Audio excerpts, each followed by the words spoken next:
Do the police owe duty of care to potential victims of crime? What do I mean by that?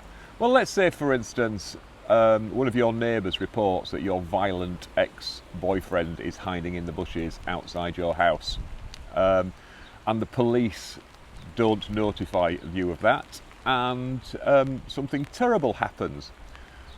Can you sue the police? Well, at common law, no, you can't. It's always been the situation, and this is the same in lots of jurisdictions, that generally speaking the police owe no duty to crime victims, because then if they failed to stop a crime they could be sued for an omission. And generally speaking you can only be sued for negligence if it's a positive act, you do something negligent. That does change. You can be sued for omissions though if you actually have if you've got a duty of care. And under the Human Rights Act and the European Convention on Human Rights, there's a thing called Article 2, which is your right to life.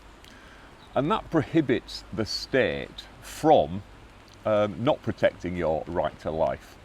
There are certain exceptions to that.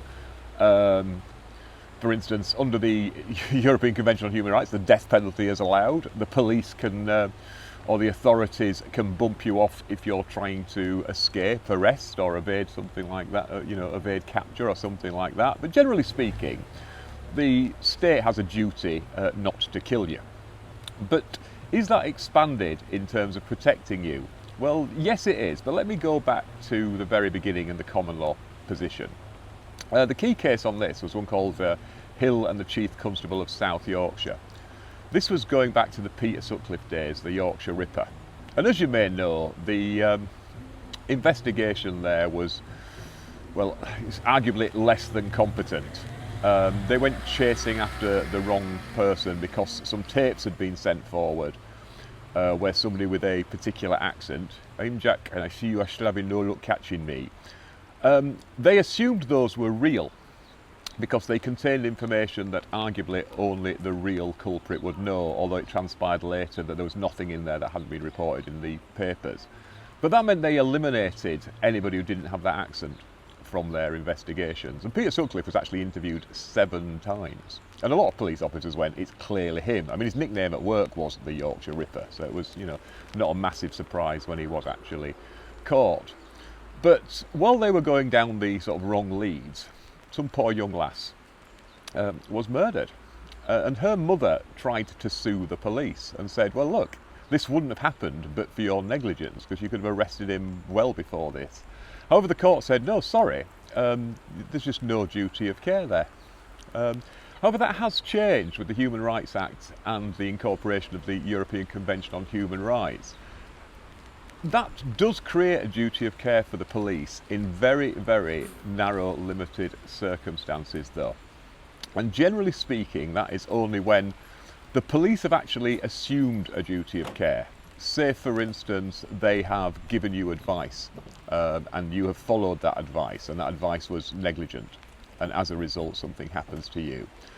Also, the second limit is where it would be unconscionable to not extend the duty of care in those particular circumstances. So that's quite a wide-ranging thing, but it is interpreted very, very narrowly. With regards to sort of like these tip-offs, in a recent court case, the court established 5 factors, 5 open factors, where they said if these factors are there, then this might establish the duty of care. And it was things like, what's the relationship, where did the tip-off come from? Was it just sort of, just some like random thing, or was it something very, very specific?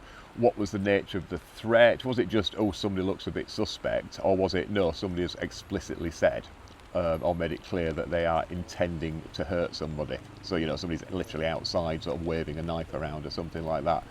And a few other factors.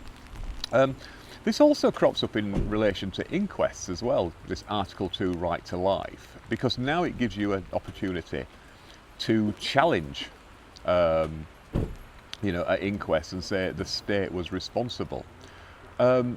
This cropped up with the Hillsborough thing, because just to explain, generally speaking with inquests, all the coroner does at an inquest is comes back and a verdict is returned. And that can be, there's no actual definitive list of verdicts. They can use any term they want that sort of covers what happened. But you get some common ones. You get, lawful killing, unlawful killing, accident, death by misadventure, natural causes, all that sort of thing. But all the coroner is supposed to do is say, this was death by misadventure, this was the time and place of death, and this was the cause of death. And they're explicitly told they can't assign blame to anybody. They can't use any phraseology that implies somebody is at fault. So that's the old common law position. But with the ECHR now, we have what we call Article 2 inquest. Now, why the right to life is Article 2, not Article 1? That's because Article 1 just says, you should have a remedy for things like this. Here's a list of rights that should be protected. So Article 2 is the right to life, and that's the most important one.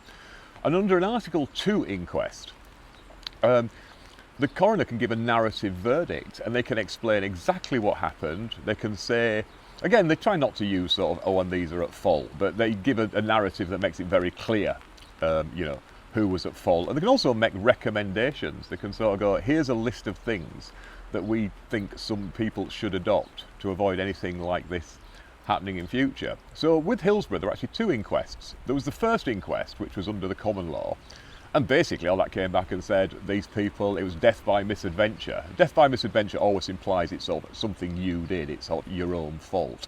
So this was death by misadventure, and the cause of death was things like asphyxiation and crushing and injuries and things like that. But the families were very aggrieved. So they utilised the Human Rights Act and the European Convention on Human Rights and said, we want a second inquest that actually looks at what really happened here and who indeed was at fault. And then there was a subsequent inquest with a narrative verdict that went into all what the police did on the day, what the police didn't do on the day. And on the back of that, the families could then use their Article 2 rights to actually go after the police and claim for negligence. Again, they weren't entirely wholly successful because courts are very reluctant to interfere with operational decisions. But at least that gave them some right. So yeah, but generally speaking, the police don't owe you a duty of care. And the only way you will establish a duty of care is if you ring up and say something like, right, I am being threatened by so-and-so, or somebody has implied that they are going to harm me. What should I do about it? And if they just say something like, well, stay in your house, and you do stay in your house, then that's probably decent advice. But if they say something like, oh, I wouldn't worry about it if I were you, just go on down the shops, and you do, and they jump on you, and the courts find that's bad advice, then arguably you do in fact have a claim. So there you go. As always, hope you found that vaguely useful, vaguely interesting. Where am I today? I'm up at Tresillian again, up at the head of the river. It's rather soggy today, so I was trying to find somewhere dry to do this video for you, but I couldn't, so I'm sat here with a very, very soggy ass, slightly regretting it. I should have just filmed it in my truck, shouldn't I? But I do like filming outdoors. Oh, God, I keep forgetting this. Right, remind me, if you did find this vaguely whatever, then please consider liking, sharing, subscribing, and all the YouTubey things. I'll have to start saying that at the beginning, won't I?